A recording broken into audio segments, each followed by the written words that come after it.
Bonjour à tous, j'espère vous trouver en bonne forme aujourd'hui.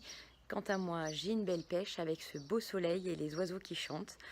Je suis au milieu de mon jardin, dans la nature, et je me sens bien. Je voulais vous partager aujourd'hui de nouvelles informations de développement personnel et aujourd'hui plus particulièrement vous parler du découragement. Alors pour ceux qui ne me connaîtraient pas encore, je m'appelle Vanessa Cazot et je suis coach de vie et consultante en relation d'aide. J'aime accompagner en individuel et dans le cadre de formation les personnes à trouver comment faire pour réaliser leur projet ou dépasser une difficulté de vie. Alors le découragement, qu'est-ce que c'est? Peut-être que vous l'avez déjà vécu, moi ça m'arrive souvent. Tout le monde, je pense, fait face au découragement dans sa vie. Cependant, on ne réagit pas tous pareil et du coup, les résultats que nous obtenons sont différents les uns des autres. Alors, qu'est-ce que le découragement? Le découragement, c'est un état d'esprit dans lequel on est et qui nous fait penser qu'on va être dans l'impossibilité de réaliser une chose. L'ampleur de notre découragement va dépendre de l'ampleur que l'on donne à l'obstacle qui est sur le chemin de la réalisation de ce que l'on veut faire. Plus l'obstacle nous paraît grand, plus le découragement va être important. Je vous partage ça pourquoi? Pour que vous preniez conscience, lorsque vous vivez du découragement, que si le découragement est infime ou petit, à ce moment-là, il sera facile de le dépasser. Alors que si le découragement est quelque chose que vous ressentez amplement, il sera peut-être nécessaire de dépasser plusieurs choses avant de vous sentir de nouveau bien. Alors, ce que je souhaitais vous partager aujourd'hui par rapport au découragement, c'est quand même des choses qui vous permettraient de le dépasser plus facilement. La première chose, c'est que parfois, on est découragé parce que, pour deux raisons. La première raison peut être parce qu'on imagine que l'effort à fournir pour faire ou avoir ce qu'on voudrait est trop important par rapport au gain escompté quand on l'aura.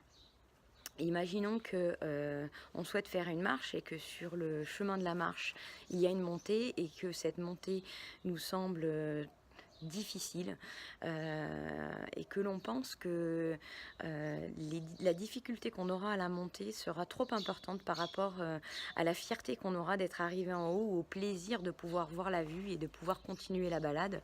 À ce moment-là, en voyant la montée, on sera découragé. On peut aussi tout simplement penser que il nous est impossible de monter cette côte. Alors quand on se trouve dans cet état d'esprit, qu'est-ce que l'on peut faire? La première chose que l'on peut faire, c'est de découper ce que l'on veut atteindre en plusieurs étapes. Parfois, l'objectif ou le but à atteindre est trop loin de la capacité que l'on a aujourd'hui, ou en tout cas de la représentation qu'on se fait de notre capacité aujourd'hui. Et il est possible, pour pouvoir avancer sur le chemin, de diviser cet objectif en plusieurs étapes.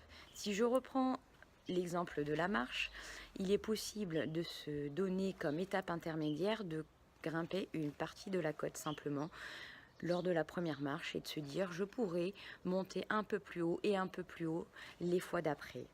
Et lorsque l'on arrive au sommet, après avoir découpé en plusieurs étapes la montée de cette côte, eh bien, on peut ressentir une fierté sans avoir eu toute la difficulté qu'on peut avoir à monter. Puisqu'on se sera entraîné au fur et à mesure, on aura réussi à rendre cette montée de la côte plus facile.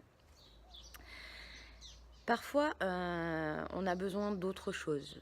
Parfois, il va être important lorsque l'on est en bas de la côte et que on se sent découragé, il va être important d'écouter ce que nous dit ce découragement, d'écouter notre voix intérieure ou nos sensations et de les transformer, de transformer ce que l'on peut ressentir et de transformer cette difficulté en quel est le besoin de préparation que je peux avoir.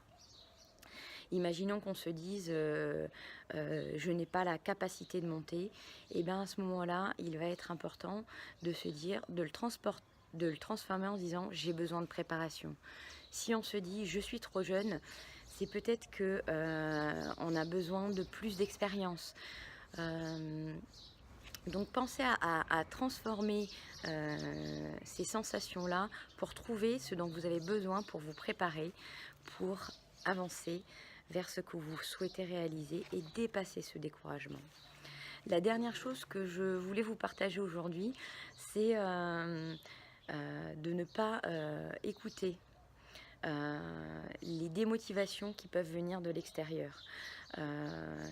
Vous êtes déjà, vous, en train de penser que vous ne pourrez pas y arriver ou que le gain escompté ne sera pas suffisamment important par rapport aux résultats à obtenir. N'allez pas chercher à l'extérieur des choses qui vont valider que vous ne serez pas capable de le faire, que vous n'y arriverez pas ou que vous n'y prendrez pas suffisamment de plaisir ou vous n'aurez pas suffisamment de fierté à réaliser ce que vous souhaitez réaliser. Allez chercher des ressources inspirantes, regardez des films, lisez des livres, écoutez des musiques qui vous inspirent, qui vous donnent envie de vous dépasser. Allez regarder aussi des biographies de gens qui peuvent avoir les mêmes difficultés que vous et inspirez-vous de comment ils ont fait pour les dépasser.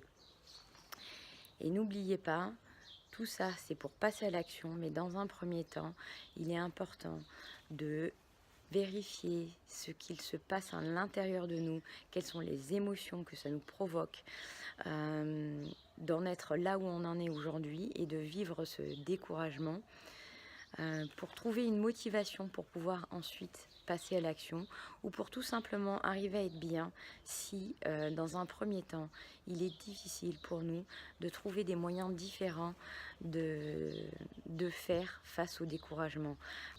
Réaliser un projet ou dépasser une difficulté de vie, ça s'apprend, ça ne se fait pas du jour au lendemain et il est parfois nécessaire d'avoir plusieurs étapes et d'avoir de l'entraînement avant d'y arriver. Je vous remercie de votre écoute aujourd'hui, c'est toujours un plaisir de vous retrouver. Je vous souhaite une magnifique journée et vous dis à très vite.